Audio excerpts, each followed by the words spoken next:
Hello students, welcome to our lecture. तो ये पहला जो लेक्चर है हमारा ये है कॉन्ट्रैक्ट्स पे। ठीक है, जो मॉड्यूल है वो है कॉन्ट्रैक्ट स्पेसिफिकेशन एंड एस्टिमेशन। ठीक है, तो कॉन्ट्रैक्ट स्पेसिफिकेशन और एस्टिमेशन का इस टॉपिक पे, तो जो हमारा टॉपिक का नाम है या सब्जेक्ट का जो हमारा नाम है उसका नाम है contract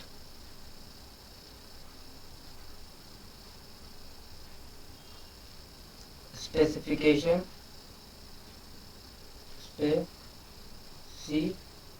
specification and estimation.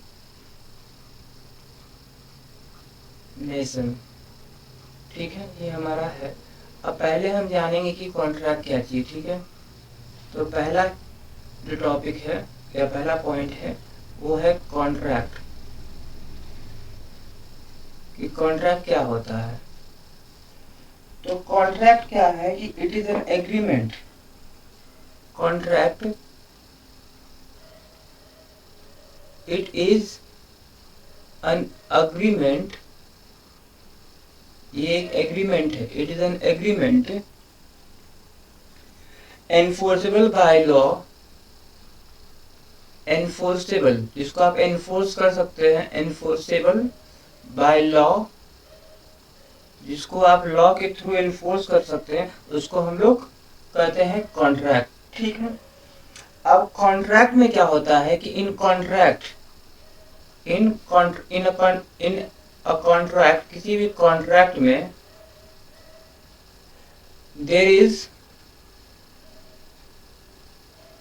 One party, there is one party who proposes the contract, who proposes the contract, and there is another party which accepts the contract। ठीक है, तो यहाँ पर क्या है कि किसी भी कॉन्ट्रैक्ट में एक पार्टी है जो कि कॉन्ट्रैक्ट को प्रपोज करेगा, यानी कॉन्ट्रैक्ट को सामने लायक रखेगा आपके पास। ठीक है, और एक दूसरा पार्टी होता है जो कि कॉन्ट्रैक्ट को अब उसको वो एक्सेप्ट करेगा। ठीक है, तो अगर आपको ये दोनों में से कोई भी नहीं रहेगा, यानी कि अगर एक जो एक्सेप्ट करने वाला, अगर एक प्रपोज करने वाला और एक एक्सेप्ट करने वाला, इन दोनों में से अगर कोई भी एक नहीं होगा, या तो ये नहीं होगा, या तो ये है और ये नहीं है, या ये है और ये नहीं है, तो इन दोनों केस में, इन दोनों के दोनों केस में आपका जो कॉन्ट्रैक्ट होगा वो क्या हो जाएगा, इन दोनों केस में आपका कॉन्ट्रैक्ट क्या हो जाएगा, वॉइड हो जाएगा। तो अगर एक प्रपोज करने वाला है और एक्सेप्ट करने वाला नहीं है तब भी आपका कॉन्ट्रैक्ट वॉइड है, और अगर एक एक्सेप्ट करने वाला है पर प्रपोज करने वाला नहीं है तब भी आपका कॉन्ट्रैक्ट वॉइड हो जाएगा। तो कॉन्ट्रैक्ट को लीगल रहने के लिए, कॉन्ट्रैक्ट को लॉफुल रहने के लिए आपका दोनों का होना जरूरी है। अब कॉन्ट्रैक्ट का एक कुछ डेफिनेशन दिया गया है पीडब्ल्यूडी के अनुसार। पीडब्ल्यूडी क्या है, पब्लिक वर्क्स डिपार्टमेंट। पीडब्ल्यूडी किसको कहते हैं, पब्लिक वर्क डिपार्टमेंट के हिसाब से, अकॉर्डिंग टू यहाँ पर पीडब्ल्यूडी के हिसाब से जो कॉन्ट्रैक्ट, पीडब्ल्यूडी क्या है, पीडब्ल्यूडी डिफाइंस, ये डिफाइन करता है कॉन्ट्रैक्ट को, it defines the contract as a, it defines the contract, it defines the contract as a written undertaking, as a written undertaking। contract को क्या, एक written, it defines the contract as a written undertaking for execution of work, for execution of work, for execution of work or supply of materials और for the performance of any service और for the performance of any service की कोई service को perform करने के लिए, ठीक है। Concerned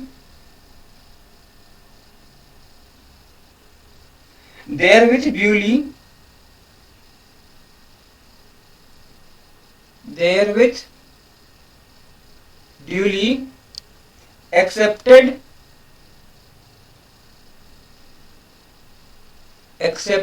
and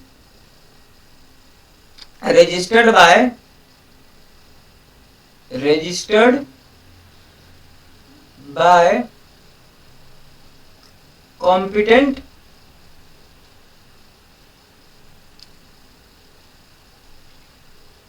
authority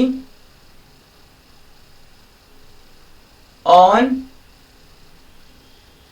behalf of central और स्टेट गवर्नमेंट, ठीक है।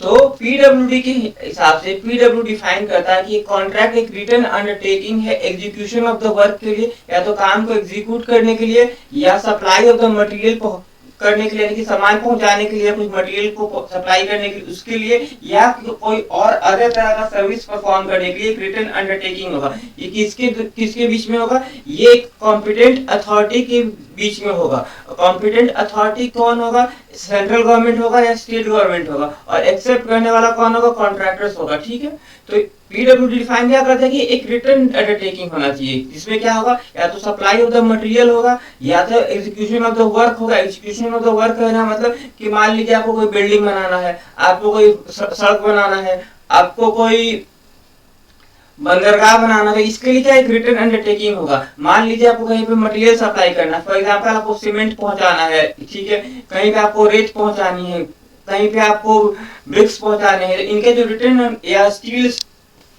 के रॉड्स पहुंचाने हैं या स्टील के सेक्शंस पहुंचाने, ये सप्लाई ऑफ मटेरियल्स के लिए आप रिटन अंडरटेकिंग कहते हैं। तो ये आपका डेफिनेशन है पीडब्ल्यूडी के हिसाब से। अब हम बात करते हैं कि कॉन्ट्रैक्टर और उनका क्वालिफिकेशन क्या होगा, ठीक है।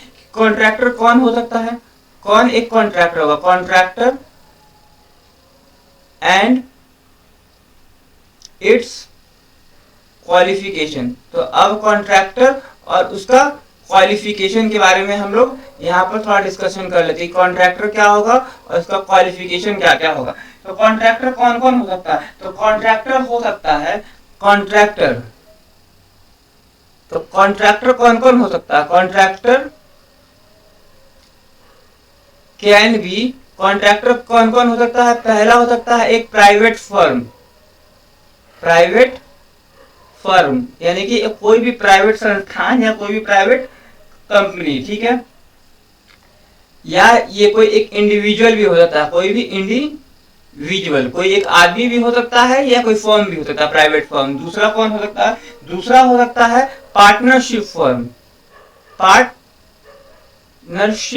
पार्टनरशिप फर्म मतलब कि एक ग्रुप लोग के, पार्टनरशिप मतलब कि 3-4 अलग अलग तरह के लोग मिल गए हैं, या 2 या 2 से ज्यादा लोग एक जगह मिल गए हैं, और क्या बोलते हैं कि वहां पर उन्होंने एक फर्म का निर्माण कर लिया, यानी कि संस्था का निर्माण कर लिया, और वो संस्था है या वो कंपनी है जो कि क्या बोलते हैं वो काम को लेगी, ठीक है। वो भी एक कॉन्ट्रैक्टर हो सकता है। तो पहला कौन था? पहला एक प्राइवेट फर्म या क्या बोलते हैं इंडिविजुअल आदमी। प्राइवेट फर्म यानी कि एक सिंगल आदमी उसका मालिक होगा। दूसरा क्या है कि कोई पार्टनरशिप फर्म जिसमें बहुत सारे लोग हैं।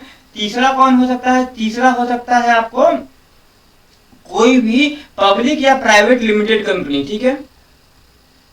तीसरा हो सकता है पब्लिक और प्राइवेट लिमिटेड, ठीक है।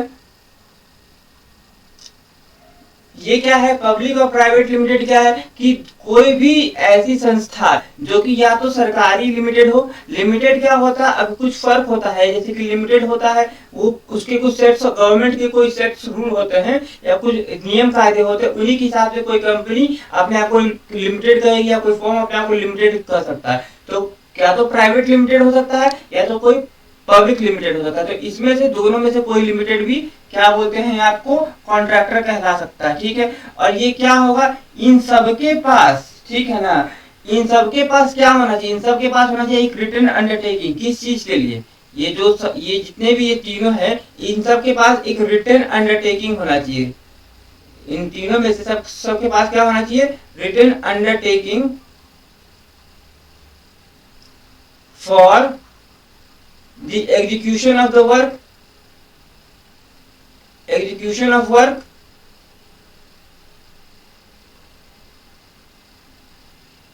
supply of material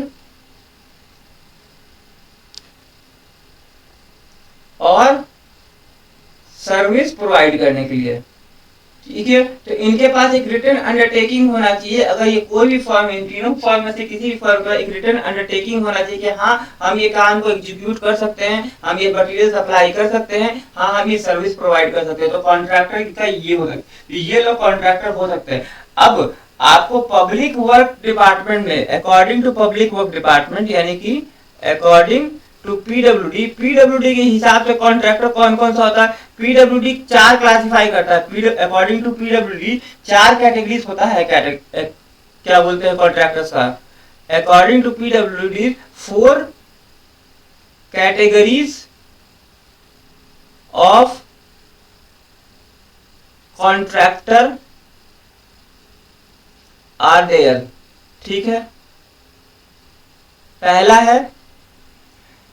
पहला है for building and roads, for building and roads. 4 category का कॉन्ट्रैक्टर कौन कौन होगा, पहला होगा बिल्डिंग्स एंड रोड के लिए, दूसरा होगा आपको इलेक्ट्रिकल सप्लाई के लिए, इलेक्ट्रिकल और एयर कंडीशनिंग के लिए, for electrical and air conditioning, air conditioning. तीसरा कौन होगा, तीसरा होगा वाटर सप्लाई के लिए या सैनिटरी इंस्टॉलेशन के लिए, for water supply and sanitary installation. चौथा कौन होगा, चौथा होगा आपको फर्नीचर के लिए, फॉर फर्नीचर। तो 4 कैटेगरीज का कॉन्ट्रैक्टर होगा। कौन कौन सा होगा, पीडब्ल्यूडी के अनुसार 4 कैटेगरीज का कॉन्ट्रैक्टर होगा। पहला होगा बिल्डिंग्स एंड रोड के लिए होगा, दूसरा होगा इलेक्ट्रिकल और एयर कंडीशनिंग के लिए, तीसरा होगा वाटर सप्लाई और सैनिटरी इंस्टॉलेशन के लिए, चौथा होगा फॉर फर्नीचर के लिए। अब एक बात आप नोट करके रखिएगा कि जो दूसरा और जो तीसरा नंबर में यानी कि इलेक्ट्रिकल एंड एयर कंडीशनिंग के लिए और वाटर सप्लाई और सैनिटरी इंस्टॉलेशन के लिए, इनके लिए सबसे ज्यादा रिक्वायरमेंट होना चाहिए क्या कि उनके पास पूरी तरह से कोई सर्टिफिकेट हो, ठीक है। सर्टिफिकेट मतलब कि उनके पास ये काम करने के लिए कोई पर्टिकुलर लाइसेंस वगैरह होना चाहिए, ठीक है। कि अगर आपका इलेक्ट्रिकल इंस्टॉलेशन, इन दोनों के पास क्या होना चाहिए, सर्टिफिकेट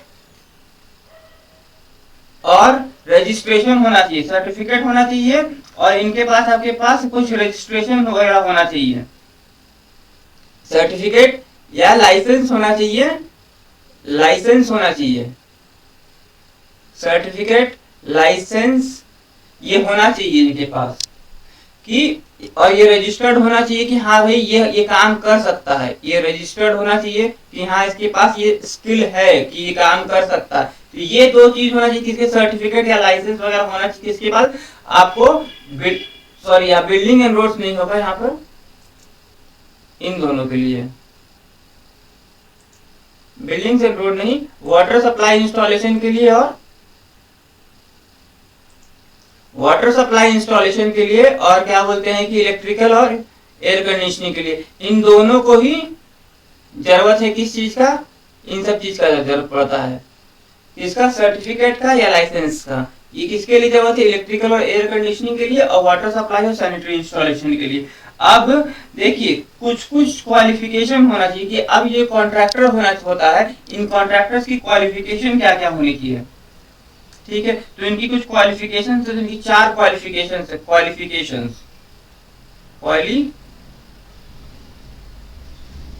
तो पहला जो क्वालिफिकेशन होगा, फर्स्ट क्वालिफिकेशन जो होना चाहिए वो होना चाहिए professional ability to understand and implement, ठीक है। पहला क्या है,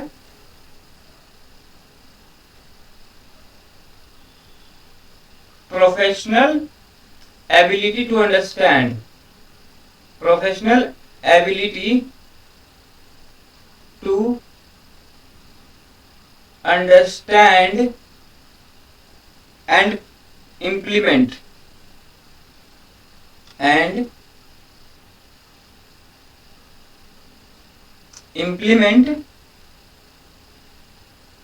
the contractual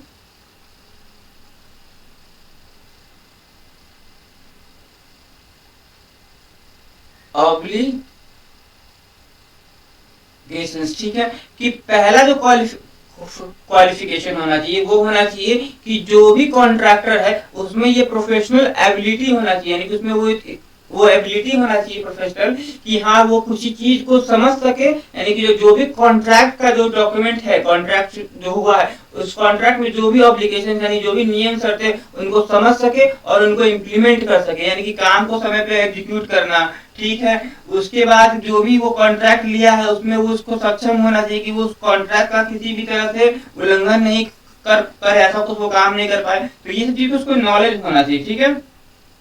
दूसरा चीज क्या है कि उसके पास फाइनेंशियल रिसोर्सेज अवेलेबल होना चाहिए। दूसरा क्या है, फाइनेंशियल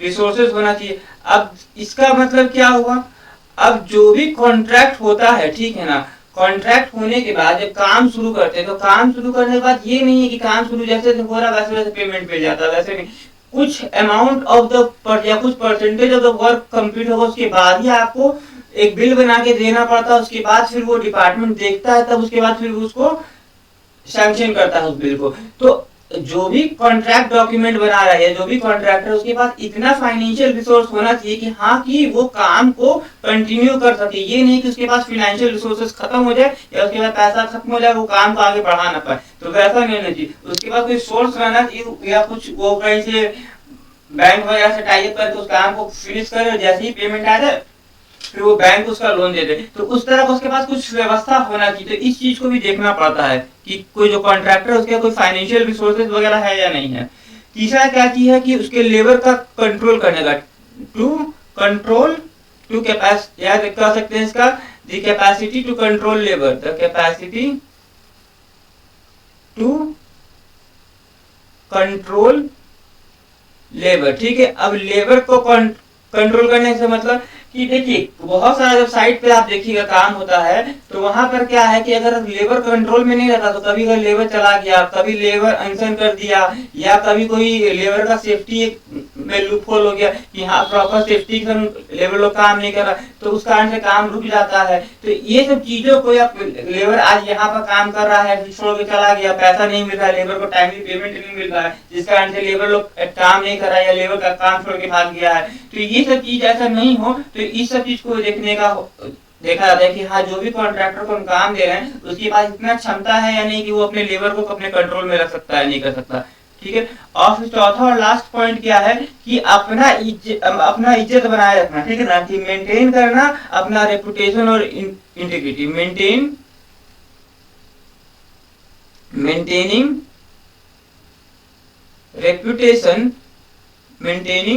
रेपुटेशन एंड इंटीग्रिटी, ठीक है ना, अपना रेपुटेशन और इंटीग्रिटी को मेंटेन रखना, ये भी तो आपका क्या बोलते हैं क्वालिफिकेशन है एक, कि जो भी क्या बोलते हैं कॉन्ट्रैक्टर है कि वो अपना इज्जत बचाने में और अपना क्या बोलते हैं इंटीग्रिटी को बचाए रखने के लिए कितना वो उसमें वो जील है, हमारे कितना उसमें पावर है कि कितना उसमें इच्छा है।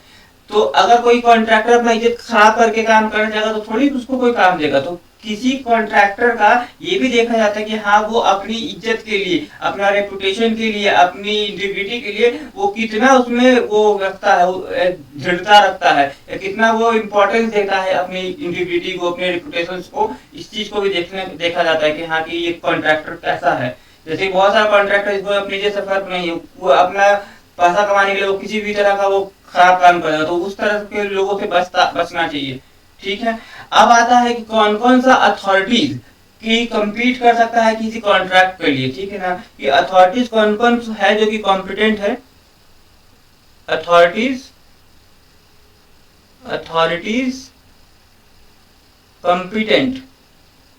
competent to enter into contracts for public work। अब कौन कौन सा अथॉरिटीज कॉम्पिटेंट होता है जो कि एंटर कर सकता है पब्लिक वर्क में। तो पहला जो देखिए, अब संविधान का जो आर्टिकल है, आर्टिकल 291, ये याद रखिएगा, इंपॉर्टेंट आर्टिकल है। ठीक है, ये आर्टिकल 2291 है जो कॉन्स्टिट्यूशन ऑफ इंडिया का, कॉन्स्टिट्यूशन ऑफ इंडिया का वो कुछ पावर्स दिया है, कुछ वो क्या करता है, वो कुछ पावर्स दिया है कुछ ऑफिसर्स को। आर्टिकल 2291 कॉन्स्टिट्यूशन ऑफ इंडिया का क्या करता है कि वो कुछ ऑफिसर्स को पावर देता है इस चीज का कि वो काम का, या वो किसी कॉन्ट्रैक्ट में जा सकते हैं, या वो किसी कॉन्ट्रैक्ट को प्रपोज कर सकते हैं किसके बिहाफ पे, प्रेसिडेंट ऑफ इंडिया के बिहाफ पे या द गवर्नर ऑफ स्टेट के। तो गवर्नर ऑफ स्टेट के या प्रेसिडेंट ऑफ इंडिया के बिहाफ पे या उनके वो रिप्रेजेंटेटिव बन के कुछ ऑफिसर्स किसी कॉन्ट्रैक्ट को साइन कर सकते हैं। तो ये पावर कौन देता है, ये पावर देता है आर्टिकल 2291। ठीक है ना, ये आपको पावर देता है किसी पर्टिकुलर ऑफिसर्स को, कुछ पर्टिकुलर ऑफिसर्स को जो कि क्या बोलते हैं कॉन्ट्रैक्ट में जा सकते हैं। अब अगर वो काम अगर सेंट्रल गवर्नमेंट का रहेगा, काम अगर सेंट्रल गवर्नमेंट का है, ठीक है, तो इनका रिप्रेजेंटेटिव या इनके लिए कौन होंगे, इनके लिए तो प्रेसिडेंट होंगे। तो इनके लिए जो भी काम होगा वो प्रेसिडेंट के ही बिहाफ में माना जाएगा। ठीक है, और अगर स्टेट गवर्नमेंट का है तो इसमें कौन होते हैं, इनमें तो गवर्नर होते हैं, यानी कि ये कैसे हेड होगा गवर्नर। ठीक है, गवर्नर ऑफ स्टेट ये हेड होगा। अब इनके अंडर में, यानी कि ये देखिए, अगर सेंट्रल गवर्नमेंट है तो सेंट्रल गवर्नमेंट के जो हेड होंगे वो कौन होंगे, प्रेसिडेंट होंगे। स्टेट गवर्नमेंट है तो उनके हेड होंगे आपको गवर्नर ऑफ स्टेट। अब आर्टिकल 229 एक क्या बोलते हैं, ये पावर प्रोवाइड करता है कि कुछ ऑफिसर्स को कि क्या है कि वो किसी कॉन्ट्रैक्ट डॉक्यूमेंट में जा सकते हैं, किनके बिहाफ पे, इनके बिहाफ पे, प्रेसिडेंट ऑफ इंडिया के और गवर्नर ऑफ स्टेट के। तो वो ऑफिसर्स कौन होंगे, तो वो ऑफिसर्स होते हैं आपको डिविजनल या सब डिविजनल ऑफिसर्स। ठीक है, तो वो या तो डिविजनल, तो ऑफिसर्स कौन होंगे, तो ऑफिसर्स जो होंगे वो होंगे डिविजनल और सब डिविजनल या सब डिविजनल इंजीनियर्स रहेंगे। ठीक है, सब डिविजनल ऑफिसर्स रहेंगे।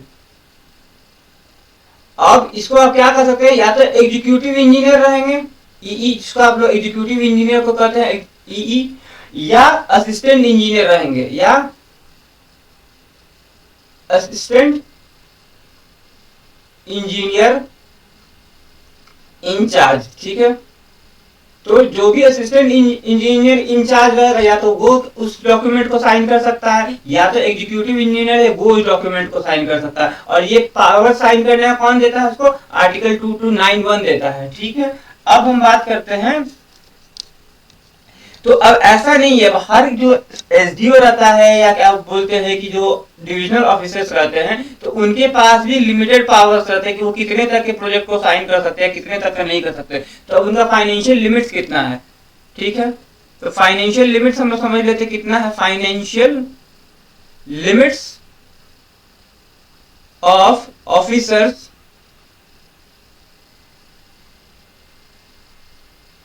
टू एक्सेप्ट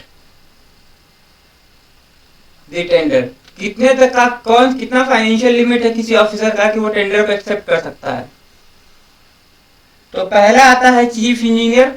तो पहला है चीफ इंजीनियर। तो चीफ इंजीनियर और क्या कर सकते हैं कि हम लोग चीफ इंजीनियर या और and chief engineer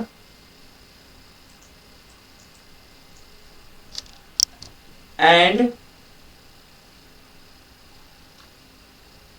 additional chief engineer, ठीक है। चीफ इंजीनियर या एडिशनल चीफ इंजीनियर, ये पूरा का पूरा प्रोजेक्ट, कितना भी अमाउंट का प्रोजेक्ट होगा, ये कितने भी अमाउंट का प्रोजेक्ट होगा, ये आपको इनके पास लिमिट है कि कितने भी अमाउंट का प्रोजेक्ट आपको एक्सेप्ट कर सकते हैं, कितने भी अमाउंट का टेंडर ये एक्सेप्ट कर सकते हैं। दूसरा कौन है, दूसरे हैं आपको superintending engineer. Superintending engineer, superintending engineer कितने का कर सकते हैं, सुपरिटेंडिंग इंजीनियर कर सकते हैं 15 लाख तक का, 15 लाख तक का प्रोजेक्ट, ठीक है। फिर तीसरा कौन है, तीसरा है आपको executive engineer. Executive engineer, executive engineer आपको 1 लाख तक के प्रोजेक्ट ले सकते हैं, 1 लाख के। चौथा, अगर एग्जीक्यूटिव इंजीनियर है, ठीक है, एग्जीक्यूटिव इंजीनियर है मगर अपग्रेडेड है, यानी अपर डिवीजन में, अपर डिवीजन में है, तब वो 2 लाख तक के टेंडर को एक्सेप्ट कर सकते हैं। लास्ट में आ गया असिस्टेंट इंजीनियर। तो जो असिस्टेंट इंजीनियर है वो आपको 10,000 तक के टेंडर को एक्सेप्ट कर सकता है, ठीक है ना। अब हम बात करते हैं कि किसी भी कॉन्ट्रैक्ट का एसेंशियल्स क्या क्या होता है।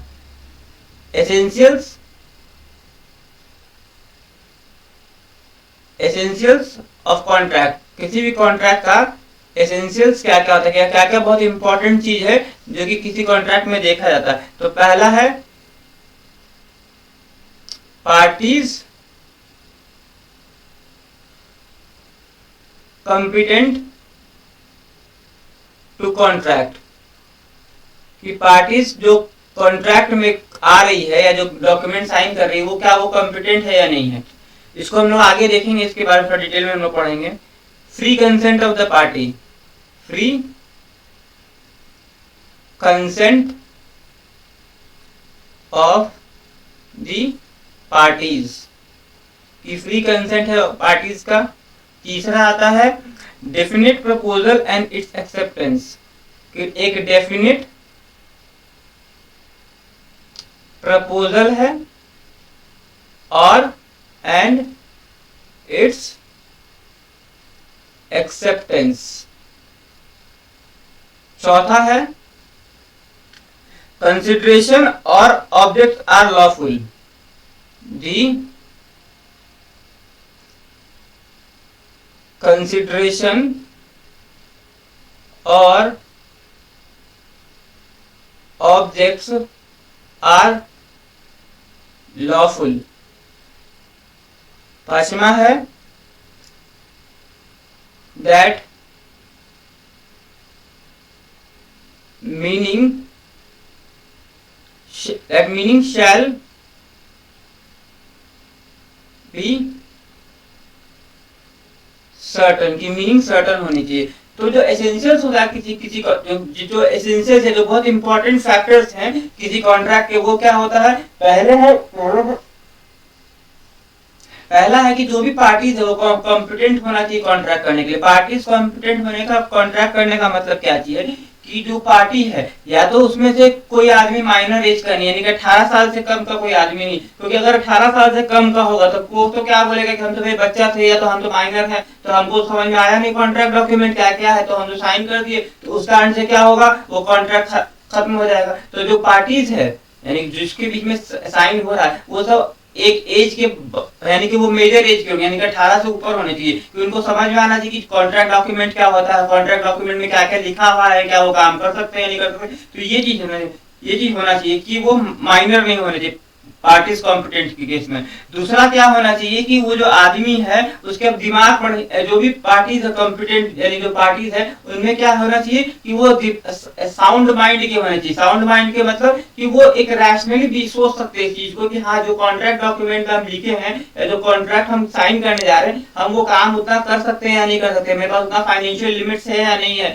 ये तो नहीं है लेकिन बहुत कम रेट में काम कर रहे हैं। तो ये सब चीज को एनालाइज करने के लिए उसके उतना साउंड माइंड होना चाहिए। तीसरी बात क्या चीज होना चाहिए कि जो भी आदमी है वो कभी भी डिस्क्वालीफाई नहीं किया हुआ होना चाहिए कॉम्पिटेंट होने के लिए। मतलब कि जो भी कॉन्ट्रैक्टर है वो कभी किसी जगह उसको ये प्रतिबंधित नहीं किया गया हो कि हाँ भाई इस आदमी को काम नहीं देना चाहिए, या कहीं वो ऐसा कोई खराब काम नहीं करके गया हो जो कि लॉ के अगेंस्ट में हो।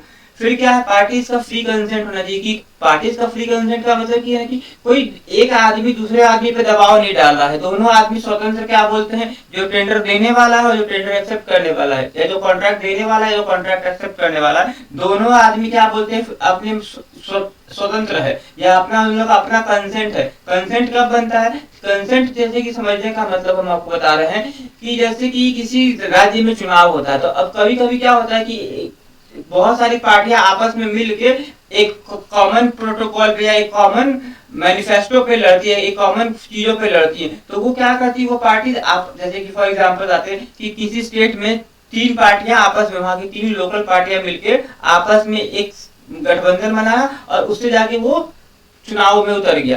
तो जब वो गठबंधन बनाता तो उसमें वो कुछ चीजें कॉमन रखता है कि हाँ ये हमारे कॉमन मुद्दे हैं, तो उस समय वो जो करता है वो क्या है, वो कॉमन वो की कंसेंट है कि यहाँ अलग अलग पार्टीज थी वो मिलके इन पर्टिकुलर टॉपिक पे अपने सहमति दी। तो एक तरह से सहमति दे के हम काम करते हैं कि जो भी आदमी इसका फ्री कंसेंट है कि वो स्वतंत्र सहमति से कॉन्ट्रैक्ट में आया है। तो अब क्या है कि इसमें वो किसी के दबाव में नहीं काम कर रहा है। दूसरा क्या है कि उसको कोई क्या बोलते हैं दबाव डलवा के काम नहीं कर पा रहा, ठीक है। पहला तो वो किसी के इन्फ्लुएंस में नहीं है, दूसरा कि उसको किसी तरह का कोई न डरा सकता है ना कोई उसको किसी तरह से धमका सकता है कि हाँ भाई तुम ये काम मत करो, तो वो भी नहीं होना चाहिए। फिर और क्या है कि उसमें किसी तरह का फ्रॉड नहीं होना चाहिए कि वो कभी कोई फ्रॉड वगैरह नहीं किया हो। उसके बाद कोई मिस रिप्रेजेंटेशन नहीं होना चाहिए कि हाँ कि आदमी कोई और था कॉन्ट्रैक्ट में और दिखाया जा रहा कोई और, वैसा भी नहीं होना चाहिए। यानी कि जो भी आदमी कॉम्पिटेंट है यानी कि जो साइन कर रहा है वो आदमी सही होना चाहिए, मिस रिप्रेजेंटेशन नहीं होना चाहिए उसका। एक ये नहीं होना चाहिए कि हाँ भाई गलती से जाके क्या बोलते कॉन्ट्रैक्ट साइन कर लिए बाय मिस्टेक, वो सब नहीं होना चाहिए। तो फ्री कंसेंट होना चाहिए। फिर क्या है, फिर एक डेफिनेट प्रपोजल और उसका एक्सेप्टेंस। देखिए अब जो कॉन्ट्रैक्ट होता है, कॉन्ट्रैक्ट का जो भी डॉक्यूमेंट है वो बहुत सोच समझ के बनाना पड़ता है कॉन्ट्रैक्ट का डॉक्यूमेंट को, और जो भी चीज लिखा गया हो वो बहुत प्रिसाइज होना चाहिए, वो बहुत एकदम उसका डेफिनेट होना चाहिए। मतलब कि उसका जो मतलब हो रहा है वो मतलब एकदम पूरी निकलना चाहिए। ये नहीं कि किसी भी तरह का उसमें हाँ ये नहीं था धारणा वाला चीज नहीं होना चाहिए, किसी भी तरह के धारणा पे नहीं। जो भी चीज है वो सही लिखा हुआ हो, जो भी चीज है वो एक दूसरे को समझ में आना चाहिए। यानी जो कॉन्ट्रैक्टर दे रहा है, जो कॉन्ट्रैक्टर एक्सेप्ट कर रहा है टेंडर को वो, और जो क्या बोलते हैं जो कॉन्ट्रैक्ट को प्रपोज किया वो, दोनों को वो बातें समझ में आनी चाहिए जो भी टेंडर में लिखा होना चाहिए। हर एक चीज का अपना जो भी टर्म्स है कॉन्ट्रैक्ट है वो पूरी तरह से वो एकदम आपको क्या बोलते हैं मिसकंस्ट्रक्शन नहीं हो सके उसका, यानी बाद में जाके किसी तरह का मिसकंस्ट्रक्शन कर दे या मिसरिप्रेजेंटेशन कर दे, वैसा नहीं होना चाहिए। और जो भी टर्म्स है कॉन्ट्रैक्ट के उसमें किसी तरह का एम्बिग्यूटी यानी कि किसी तरह का गलती होने का चांसेस नहीं रहे, ठीक है ना, कि हम ये चीज समझे नहीं थे, वैसा चीज नहीं होना चाहिए। चौथा पॉइंट क्या है कि जो कंसिडरेशन होना चाहिए वो ऑब्जेक्टफुल होना चाहिए या लॉफुल होना चाहिए। मतलब ऐसा नहीं होना चाहिए कि कॉन्ट्रैक्ट डॉक्यूमेंट में कि हाँ अगर कॉन्ट्रैक्टर काम नहीं कर पाया तो हम उसका संपत्ति हड़प लेंगे, तो वैसा नहीं होना चाहिए। उसमें जो भी उसका जो भी रूल्स है या उसमें जो पेनल्टीज हैं या उसके जो भी क्या बोलते हैं काम करने का तरीका वो लॉफुल होना चाहिए। ये नहीं कहने की क्या बोलते हैं लेबर को वो लेबर का ही शोषण हो रहा है उसमें, या एनवायरमेंट का ही नुकसान हो रहा है, ये सब चीज नहीं होना चाहिए। या किसी के मौलिक अधिकारों का हनन हो रहा है तो वैसा तरह का उसमें कोई तरह का कंसिडरेशन नहीं होना चाहिए कॉन्ट्रैक्ट में, डॉक्यूमेंट में। फिर क्या है कि जो भी चीज है उसका मीनिंग सर्टन होना चाहिए, यानी कि एक चीज का दो अर्थ निकल जाए वैसा नहीं, एक चीज का एक ही अर्थ निकलना चाहिए कि हाँ अगर ये चीज कहा गया है तो इसका मतलब यही होगा, इसके अलावा इसका कोई दूसरा मतलब नहीं होगा। क्योंकि अगर इसका कोई दूसरा मतलब निकल गया तो क्या बोलते हैं वो कल जाके उसका कॉन्ट्रैक्ट में बहुत दिक्कत हो जाएगा, वहां पर डिस्प्यूट हो सकता है। ठीक है, अब हम लोग बात करते हैं टाइप्स ऑफ इंजीनियरिंग कॉन्ट्रैक्ट की। तो पहले हम लोग कुछ कुछ चीज देख लेते हैं। तो पार्टीज फ्री, तो पहला था हमारा पार्टीज कॉम्पिटेंट टू कॉन्ट्रैक्ट, पहला था पार्टीज कॉम्पिटेंट टू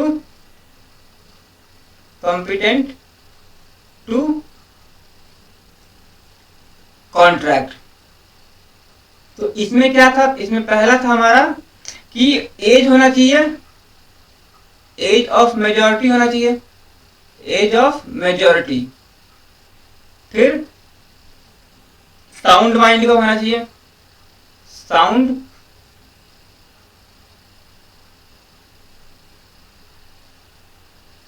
माइंड का होना चाहिए। सी में क्या था कि not disqualified, not disqualified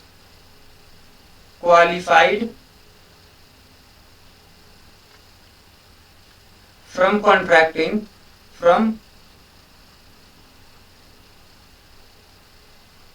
contracting by any law। दूसरा क्या था हमारा free consent of party, free consent of the parties. तो free consent of the parties में क्या है कि जो कॉन्ट्रैक्ट होना चाहिए, कंसेंट को फ्री कब माना जाएगा, free consent of the parties, consent will be considered free when, कब कंसेंट को फ्री माना जाएगा, पहला कि कब कि not caused under influence, under any influence, कि किसी के दबाव में आके या किसी के प्रभाव में आके कॉन्ट्रैक्ट में आना, ये नहीं होना चाहिए। दूसरा क्या होना चाहिए कि not caused by committing, not caused by committing और थ्रेटनिंग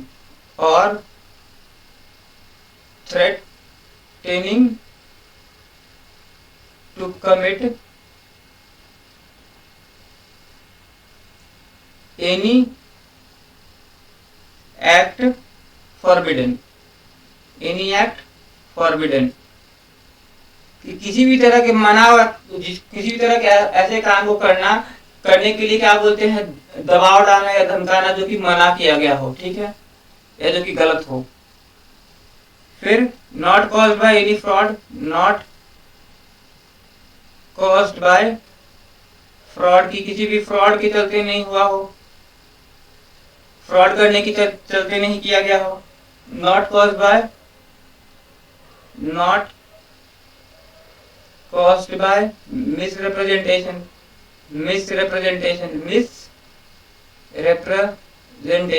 यहाँ अगर किसी तरह का मिसरिप्रेजेंटेशन नहीं किया गया तब भी कंसेंट को फ्री मानेंगे।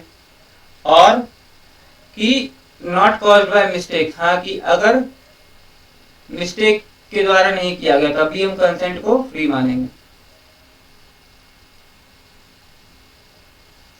अब हम बात करते हैं कि डेफिनिट प्रपोजल ऑफ एक्सेप्टेंस। तीसरा क्या था, definite proposal and its acceptance, तो इसमें क्या होगा, definite proposal and its acceptance में क्या है कि terms of contract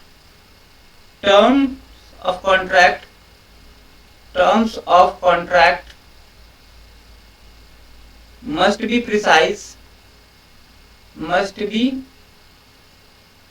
precise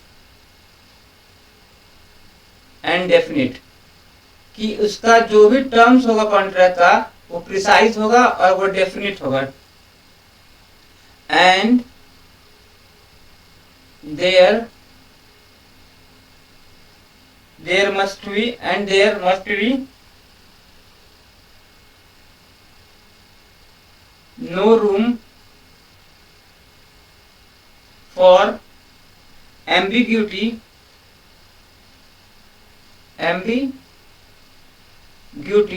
or misconstruction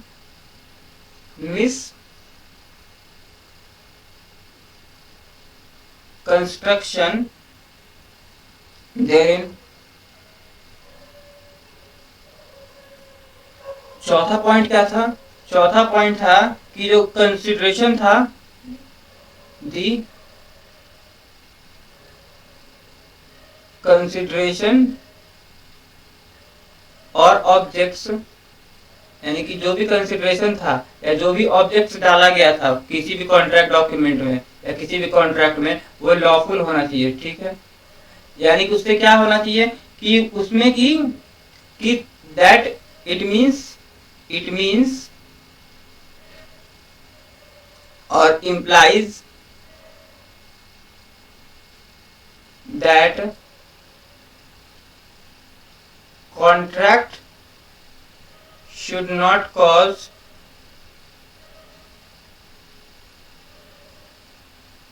injury to a person,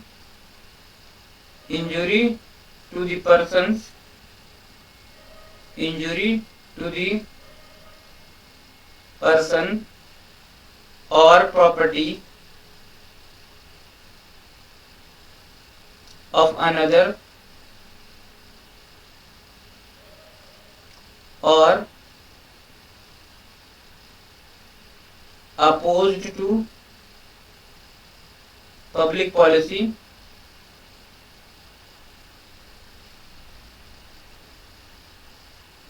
and or regarded immoral by the court, ठीक है। कि आपका जो भी कंसिडरेशन होगा या जो भी ऑब्जेक्ट्स होगा आपके उस कॉन्ट्रैक्ट में वो लॉफुल होना चाहिए। इसका मतलब ये है कि वो किसी तरह का जो भी आप उसमें टर्म्स और कंडीशंस बनाए हैं कॉन्ट्रैक्ट में, वो किसी आदमी को नुकसान नहीं पहुंचाएगा या किसी और की प्रॉपर्टी को नुकसान नहीं पहुंचाएगा या पब्लिक पॉलिसी के खिलाफ नहीं होना चाहिए, कि जिससे कि अगर कल उसको चैलेंज किया जाए तो वो कोर्ट में कोर्ट उसको अनलॉफुल कर दे, तो ये नहीं होना चाहिए। अब लास्ट में क्या है कि उसका हर एक का मीनिंग सर्टन होना चाहिए, that meaning shall be certain, हर एक का मीनिंग समझ में आना चाहिए, शैल बी सर्टन, ठीक है। अब होता है टाइप्स ऑफ कॉन्ट्रैक्ट, कि कितने तरह का कॉन्ट्रैक्ट होता है, ठीक है। तो ये हम लोग अब अगले क्लास में पढ़ेंगे, types of contract. Thank you.